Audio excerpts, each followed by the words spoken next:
Hoy, en Desde la Sombra, hablaremos con Ellen Brown, la presidenta de la Asociación de los Pequeños Bancos de Estados Unidos.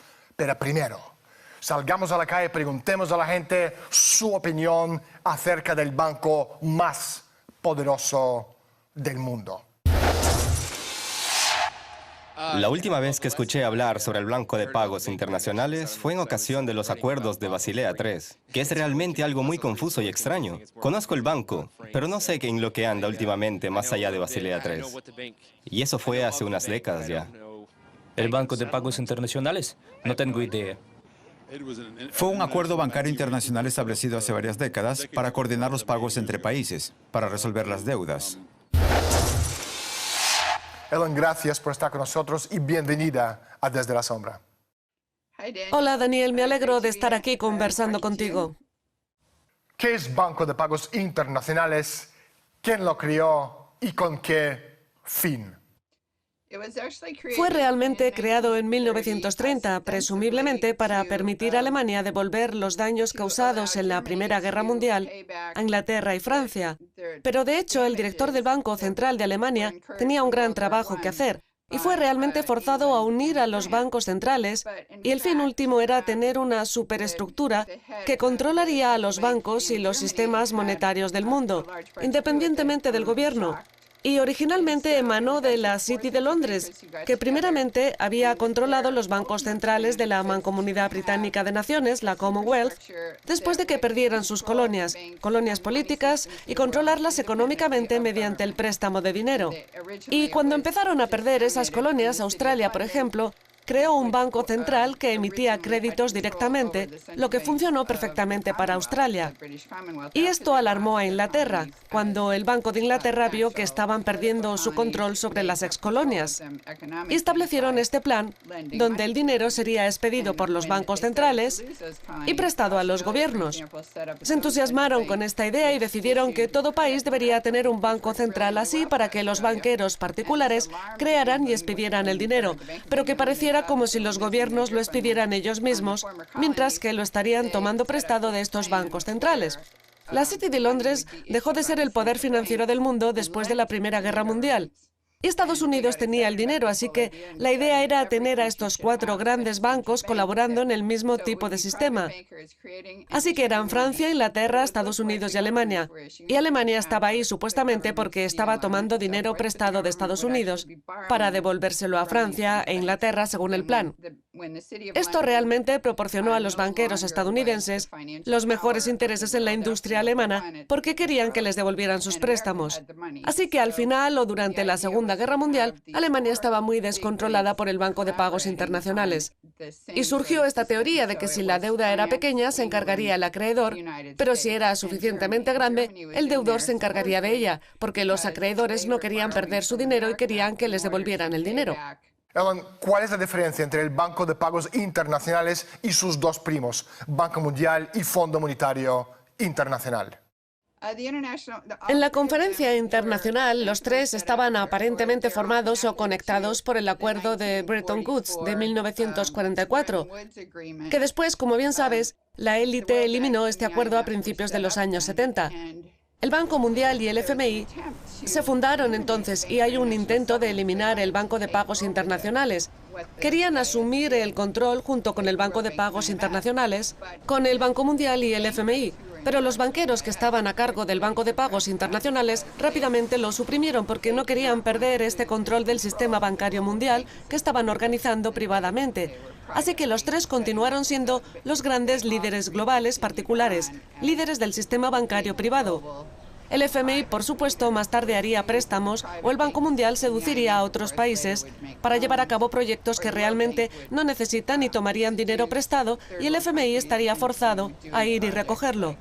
Si el país no pagara, el FMI llegaría a un acuerdo mediante el cual prestarían el dinero, pero con las condiciones bien atadas para que los países estuvieran forzados a tomar medidas de austeridad y el mismo tipo de cosas que están haciendo hoy para pagar estos préstamos que realmente no necesitaban. En primer lugar, pero en este sentido, el sistema bancario controlaría el tercer mundo y más tarde Europa y todos los demás. La devaluación de la moneda está directamente relacionada con nuestro poder adquisitivo. Esto formó parte del plan de la nueva política económica de Nixon, que incluyó eliminar la convertibilidad del dólar en oro en 1971 y suprimir los acuerdos de Bretton Woods. Estos acuerdos, firmados al finalizar la Segunda Guerra Mundial, instauraron el patrón de cambios oro, que vinculaba el dólar al oro a $35 la onza. Los acuerdos de Bretton Woods eliminaban totalmente el riesgo de pérdidas drásticas de las monedas como consecuencia de una presión especulativa sobre ellas. Una vez que se hubo eliminado la convertibilidad del dólar en oro y desechado los acuerdos de Bretton Woods, la moneda podía flotar libremente. Las naciones en vías de desarrollo eran el blanco evidente, puesto que la élite corporativa de la empresa mundial S.A. no les iba a permitir de ninguna manera disponer de cantidades suficientes de granos y carne vacuna, y las obligó, en cambio, a depender de Estados Unidos para conseguir materias primas claves. Con el valor del dólar manipulado a voluntad, las naciones del tercer mundo se vieron obligadas a concentrarse en la exportación de frutas pequeñas, azúcar y verduras. Gracias a las divisas obtenidas, podían importar de Estados Unidos y pagar los créditos del Fondo Monetario Internacional y del Banco Mundial, que creaban un ciclo inacabable de servidumbre por deudas. La Reserva Federal se encuentra en el mismo nivel que el Banco Central Europeo. En términos de ser los bancos centrales de un país específico o de la zona europea, y pienso que el Banco de Pagos Internacionales es el jefe de la Reserva Federal. Bueno, esta no tiene jefe, pero pienso que la jerarquía sería el BIS. Y luego las reservas o el equivalente en cada país. Yo diría que el principal es el Banco Mundial. Pienso que el Banco de Pagos Internacionales sería el primero, luego el Banco Mundial y el FMI. Ellen, ¿tú crees que el Banco de Pagos Internacionales está a punto de convertirse en el Banco Central del mundo? Y si es así, ¿qué supondría esto para el mundo? Bueno, hasta cierto punto tiene sentido decir que el Banco de Pagos Internacionales es el Banco Central del mundo. Proporciona préstamos, proporciona liquidez a otros bancos de la forma en que lo haría un banco normal. Pero en realidad es el regulador global. Y es bastante probable que siga siéndolo. Quiero decir, es el regulador global del G20, como se acordó en el 2009. Originalmente se llamó Foro de Estabilidad Financiera, que eran simplemente las directrices, sugerencias de las regulaciones. Y en el 2009, con el apoyo de nuestros líderes, acordamos estar realmente supeditados a reglas establecidas por el Foro de Estabilidad Financiera, que coopera con el Banco de Pagos Internacionales. Si el Banco de Pagos Internacionales en Basilea, Suiza, es un banco central del mundo que está en manos de los bancos centrales del mundo, que en sí mismos son entidades financieras privadas con consejos de administración compuestos por la gente más poderosa del mundo, mi pregunta es, ¿quién demonios controla el sistema financiero mundial en la actualidad? Me imaginaba que me ibas a preguntar eso. Es difícil apuntar con el dedo a quién está detrás, solo se puede sospechar. Bueno, probablemente es la misma gente que ves en los encuentros del Círculo de Bilderberg, manipulando los hilos mundialmente. Emanaba de la City de Londres, así que la City de Londres y Wall Street son los grandes banqueros que controlan, y detrás de eso, históricamente, hay algunos grandes banqueros privados de los que se puede sospechar que controlen todo el asunto. Pero no está claro, no hay nombres relacionados. Existió una vez un círculo interno que controlaba el Banco de Pagos Internacionales, que eran los bancos centrales de Estados Unidos. Inglaterra, Suiza, Japón, Italia y España, creo, algo así. Pero estos redujeron a los cabezas de los bancos centrales y sabes que hay alguien que está manejando sus hilos. Pero ¿quién está realmente moviendo esos hilos? No está claro. Ellen, ¿qué es el Acuerdo de Basilea y de qué forma este acuerdo ha cambiado el mundo? El primer acuerdo de Basilea se implementó en 1979. Fue cuando los bancos japoneses eran los mayores acreedores del mundo. Y los ciudadanos y bancos estadounidenses temían que los japoneses fueran a apoderarse de todo y ellos tendrían que trabajar para los japoneses. Para abatir a los bancos japoneses se impuso un requisito importante. Los bancos japoneses estaban menos capitalizados que otros bancos, pero impusieron sus normas. Todos impusieron sus normas. Eso paralizó inmediatamente a los bancos japoneses, conduciendo al colapso del mercado de valores y al colapso de la economía para los 30 años siguientes. En el segundo acuerdo de Basilea, el acuerdo era que los bancos debían tener un cierto capital, antes de lo cual solo tenían unos requisitos de reserva. Pero las reservas son depósitos, sin embargo lograron evadirlo. Así que si no tenían reservas, podían tomarlas prestadas, por ejemplo. De manera que solo estaban pidiendo préstamos a los prestatarios de créditos y después prestarían en dinero de sus prestatarios. Si no tenían suficientes depósitos, tomaban prestado a otros bancos o el mercado monetario encontraría otra manera de conseguir las reservas. Pero con los requerimientos de capital hoy en día se exige un 10% del capital de promedio en contraposición con el prestado. Así que si tienes $100 de capital, puedes tener 1.000 en préstamos. Digamos que estamos creando hipotecas cuyo préstamo son 10 veces el capital, por lo que pueden sentarse a esperar 30 años a que les paguen esas hipotecas. Así que la forma en que los bancos estadounidenses sorteaban esta ley era vendiendo sus hipotecas, sus préstamos a los inversores. Este era el modelo de titulización que llevó a la crisis de los préstamos de alto riesgo, ya que en aquel momento no les importaba si se devolverían los préstamos. Ellos obtenían grandes cuotas por los préstamos. Los abogados ayudaron a los prestamistas a hacer los documentos para que pareciera que estaban cualificados cuando no lo estaban. Así que supuestamente para frenar esto teníamos el segundo acuerdo de Basilea, que de hecho eran reglas de mercado delimitadas, pero con la delimitación de las leyes de mercado tenían que valorarlas en cuanto a estos paquetes de hipotecas o el activo que fuese y su valor actual en el mercado. Eso significa que tenían que tasar por lo bajo gran parte de su capital. Así que una vez más los bancos estaban descapitalizados, lo que los previno de conceder préstamos adicionales, congeló las prestaciones. Allí colapsó todo el mercado a finales del 2007 y colapsó el mercado de valores. En el tercer acuerdo de Basilea, tras la principal crisis del 2008 con el colapso de Lehman Brothers, el tercer acuerdo de Basilea supuestamente debía emitir aún más incrementos de capital extranjero a los bancos para que esto no sucediera de nuevo. Pero de hecho, los grandes bancos de Wall Street no tenían problemas para cumplir con los requisitos del tercer acuerdo de Basilea. Eran los pequeños bancos, los públicos, los bancos comunitarios, los corporativos, los que sí tenían problemas con el cumplimiento de los requisitos. Así que el efecto del tercer acuerdo de Basilea es que estos pequeños bancos se venderán o están siendo vendidos, engullidos por los grandes bancos. Los grandes bancos se hacen más y más grandes, mientras los bancos públicos, corporativos, comunitarios se extinguen. Y obviamente este es el plan. Todo está al servicio del cártel de la gran banca internacional. Este cártel de la gran banca internacional se reunió en mayo del año 1973 en la reunión del Club Bilderberg en Suecia. Ciertas élites relacionadas con los bancos de primera línea de Nueva York decidieron que había llegado el momento de que una sacudida importante invirtiera la dirección de la economía global a costa incluso de una recesión de la economía estadounidense, lo que no les preocupaba demasiado, siempre y cuando ellos controlaban los flujos de dinero.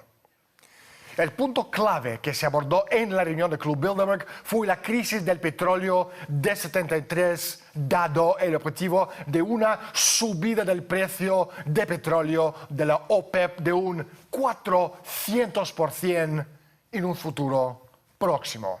La discusión no trató en absoluto de qué manera nosotros, como parte de los representantes más poderosos de las naciones industriales del mundo, pudimos convencer a los países árabes de la OPEP para que no aumentaran los precios del petróleo de una forma tan drástica, sino que íbamos a hacer con todos los petrodólares que inevitablemente llegarían a los bancos de Londres y Nueva York, correspondientes a los ingresos provenientes del petróleo de los países árabes de la OPEP. La crisis del petróleo se produjo 2 años después de la libre flotación del dólar cuando el dólar se precipitaba debido a que habían empezado a aparecer las primeras fisuras de la economía de Estados Unidos tras la Segunda Guerra Mundial, cuando la industria estadounidense era una potencia industrial de primerísima categoría mundial en las reservas del oro, y todo lo demás guardaban una correlación ideal entre sí. En junio de este año, tanto JP Morgan como Banco de Pagos Internacionales hicieron pública abiertamente la solicitud a la dictadura bancaria de una sola divisa en la zona europea. Banco de Pagos Internacionales pidió austeridad brutal. Entonces, Ellen, ¿qué es lo que nos están diciendo y pidiendo estas dos entidades financieras? Está bastante claro. El Banco de Pagos Internacionales declaró a los bancos centrales que la política monetaria había fallado, en referencia a la revisión cuantitativa, y que los gobiernos tenían que hacer el duro trabajo de balancear sus presupuestos. Es decir, hay que olvidarse de inyectar más dinero en el sistema. Los gobiernos pueden contar solo con lo que ganaron y recurrir a la austeridad, que es lo que están haciendo ahora mismo. Es decir, despedir a los empleados, vender los activos, recortar pensiones, reducir servicios. ¿Y todo esto para qué? ¿Para pagar a los bancos por las deudas? Esto no habría sucedido si hubiera habido suficiente dinero. Al inyectar más dinero en el sistema, podríamos pagar estas deudas. Y de hecho, esta política monetaria, que según declaran no funcionó, nunca fue probada. Ellos nunca intentaron realmente poner más dinero en el sistema y hacerlo accesible para los consumidores, para que puedan aumentar la demanda. De esta forma, los consumidores solicitarían más productos y las empresas contratarían más trabajadores para fabricar estos productos. Todo empieza con la demanda, con las personas que quieren comprar cosas.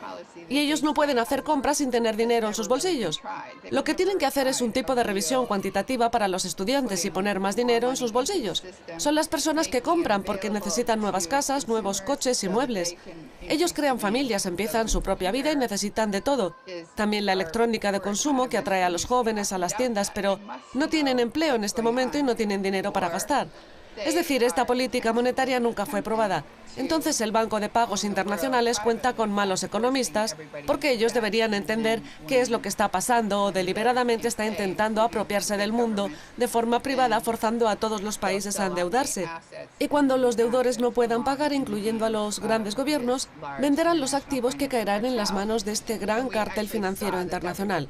De hecho, ya hemos destacado que es un plan acordado en un encuentro del Club Bilderberg en los 60, creo que en el que se dijo que el plan era crear una empresa mundial, lo que quiere decir que estos grandes financieros van a ser propietarios del mundo de una forma privada. Este es el plan del juego. Es básicamente lo que están buscando y superaron un largo camino para conseguirlo. Oh, eso va a ocurrir. Quiero decir, si lo miras desde una perspectiva mundial, ellos están en la cima de la jerarquía, y luego la Reserva Federal, el Banco Central Europeo. Pero, por ejemplo, la Reserva no tiene que reportar a nadie más que a los estadounidenses y la Casa Blanca. Esa sería una institución enorme. Si hablamos de un sistema bancario para todo el mundo, basándonos en la cantidad de gente que hay en todo el planeta.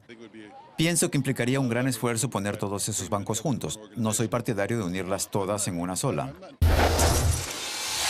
En 1968, en la conferencia del Club Bilderberg en Mont-Tremblant, Quebec, Canadá, George Ball, director de Lehman Brothers y además de subsecretario de Estado para Asuntos Económicos de JFK y del presidente Lyndon Johnson, anunció un proyecto para construir lo que él llamó la empresa mundial S.A. La idea que los globalistas del mundo fomentan es que los estados-nación han pasado de moda. Son una forma de gobierno arcaica y no puede confiarse en que aborden las necesidades modernas de la sociedad en el mundo malthusiano. Para Ball, la misma estructura del Estado-nación y la idea de mancomunidad o de bienestar general de un pueblo representaban el principal obstáculo ante cualquier intento de saquear libremente el planeta y representaban el impedimento más importante para la creación de un imperio mundial neocolonial. Dicho de otro modo, según Ball y los demás asistentes a la reunión del Club Bilderberg, los recursos de cualquier país no pertenecen a ese país. sino pertenecen a la empresa mundial S.A. dirigida por la élite financiera mundial. De modo que lo que se necesita es una nueva forma de gobierno que distribuya de manera más equitativa los recursos del mundo. Y decidieron que esa nueva forma de gobierno era la corporación. Y así surgió lo que George Ball llamó la empresa mundial S.A. La idea sería que esta empresa mundial se convirtiera en el nuevo gobierno y superara con creces en cuanto a autoridad a cualquier gobierno del planeta. Ellen, una última pregunta. ¿Qué podemos hacer para parar los pies a esta banda de psicópatas insaciables? Bueno, se podría parar si consiguiéramos el control del gobierno, esa es la parte difícil, pero parece que podríamos tenerlo. En Estados Unidos necesitamos reimponer la ley Glass-Steagall, que significa separar la banca de depósito de la banca de inversión, lo que prevendrá este balance, porque cuando la base baja es porque la especulación va mal y necesitamos deshacernos de esta superioridad de los derivados impuesta por el acta de la reforma bancaria del 2005. Necesitamos un sistema totalmente separado, un sistema público y moverlo del sistema privado al sistema público. No tiene que ser una revolución violenta, lo podemos hacer pacíficamente. Se puede empezar con unos pocos bancos de ciudad y nadie notará realmente que estos bancos pueden encontrar proyectos públicos de tasas de interés, porque están en los bancos. Así que estaríamos hablando de un 35 a un 40% del costo de los proyectos privados. Se puede gastar eso en préstamos para la comunidad local. Tenemos un modelo que es el Banco de Dakota del Norte, y Dakota del Norte era el único estado de Estados Unidos que escapó a la crisis de créditos. Creo que este modelo debe extenderse por todas partes, pero el 40% de la base global es de propiedad pública, y también en países que han escapado a la crisis de crédito, principalmente grandes países como Brasil, Rusia, India y China, que sostienen el 40% de la población mundial. Y no hay motivo para salir a las calles, simplemente podemos hacerlo todo de forma legal y tranquilamente por nosotros mismos, en nuestra ciudad o condado. No hay tiempo para más. Muchísimas gracias por estar con nosotros. Hasta luego, Daniel. Ha sido un placer hablar contigo. El papel fundamental del Banco de Pagos Internacional pone de relieve una dimensión crítica del régimen fascista universal, la estructura piramidal del supramundo financiero y sus tecnócratas bancarios. Dejar el control de nuestro dinero en manos de la gente que maneja el mundo conduciría a la guerra perpetua y nuestro exterminio.